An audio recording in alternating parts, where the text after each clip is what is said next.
Bonjour à tous, aujourd'hui je vous propose de voir la deuxième coupe horizontale. La dernière fois on avait vu Chow Wendan Begyi qui était la coupe horizontale de gauche à droite. Cette fois-ci on va voir la coupe Woo Wendan Begyi qui est la coupe horizontale de droite à gauche. Je vous rappelle encore une fois qu'il faut bien faire attention, je ne travaille pas en miroir, ma droite est ici, ma gauche est là. Donc faites attention à ne pas appliquer directement ce que je fais, il faut que vous inversiez chez vous. Alors, au niveau technique, il y a beaucoup de choses qui sont similaires entre les deux coupes horizontales.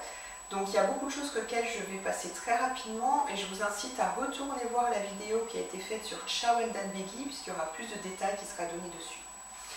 Donc au niveau de la coupe Woo Wendan Begyi, l'armement se fait pareil au niveau de l'épaule avec l'épaule, le coude, le poignet et le sabre qui sont alignés. La différence c'est qu'ici c'est le bras gauche qui est devant et non plus le bras droit.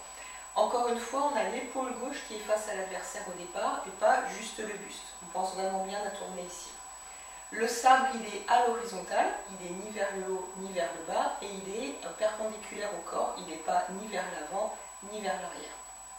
Au niveau des mains, on a une garde, une prise qui est comme sur la garde Kenjokse, on n'a pas une mauvaise prise sous prétexte que c'est plus facile à tenir ici. Donc ici, on a un armement qui est correct. Le coup de poignet, il est comme d'habitude, soit ici au niveau débutant, soit plus loin au niveau avancé, et c'est toujours là où on met kiap. Donc ici, et quand je finis ma coupe, qui est bien à l'horizontale et qui ne fait pas des variations, j'ai l'épaule droite qui est passée devant. La différence entre Woo Wendan Begyi et Chow Wendan Begyi, c'est qu'ici à la fin, vous n'avez pas les poignets qui sont en contact comme on avait ici. Donc là, vous aviez des façons très faciles de savoir si votre coupe était bonne ou pas. Ici, c'est beaucoup plus compliqué, c'est aussi pour ça que la coupe est plus difficile, parce qu'on n'a pas les poignets qui sont tenus ensemble. Donc là, la spécificité de Woo Wendan Begyi, c'est qu'à la fin, on a toujours le sabre, le poignet, le coude et l'épaule qui sont alignés, d'accord? Ça, c'est très important, parce que souvent, ce que vous avez tendance à faire, c'est vous casser ici, au niveau du coude, et donc ça, c'est vraiment très mauvais. Donc pensez bien, là, on a toujours l'alignement. L'alignement qu'on avait au début, on le conserve jusqu'à la fin. Là, il n'y a aucun changement. D'accord? Donc le coude, il est ni vers le bas, ni vers le haut. Et on n'a pas ici le poignet qui est cassé comme ça vers l'extérieur. On a le poignet qui est dans le même angle que quand on fait une coupe verticale Chow Wendan Begyi. On n'est pas cassé comme ça. Donc j'ai cet angle-là qui est le même ici. Simplement, je l'ai mis à l'horizontale. Donc ça, c'est un point qui est très important, il faut bien penser, je maintiens cette horizontale-là et je ne casse pas. Deuxième point important ici, quand je finis ma coupe, vous voyez que si je fais juste l'utilisation ici des bras, il y a un moment où ça ne peut pas aller plus loin, donc je suis obligée de pivoter le buste, ce qui correspond finalement à dire je tire le coude gauche en arrière. D'accord? Si vous voulez absolument garder les bras tendus, ici, ça ne va pas marcher. Il faut bien se dire, je tire le coude en arrière.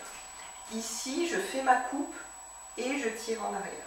Donc pensez bien quand vous faites la coupe horizontale de droite à gauche, ou Wendan Begyi, l'important à la fin de la coupe, c'est ici, je tire mon coude gauche en arrière, mais malgré tout, je maintiens l'alignement entre l'épaule, le coude, le poignet et le sabre. Tout ça, c'est sur une seule ligne. Donc encore une fois, c'est une coupe qui est beaucoup plus complexe parce que ici, sur la coupe de gauche à droite, on a les poignets qui sont tenus, donc c'est plus facile en fait de maintenir l'horizontale. Ici, c'est plus difficile. Malgré tout, si vous travaillez tout seul un peu chez vous, vous allez voir, vous allez progresser rapidement. L'important, c'est vraiment de faire de la répétition, de la répétition, de la répétition.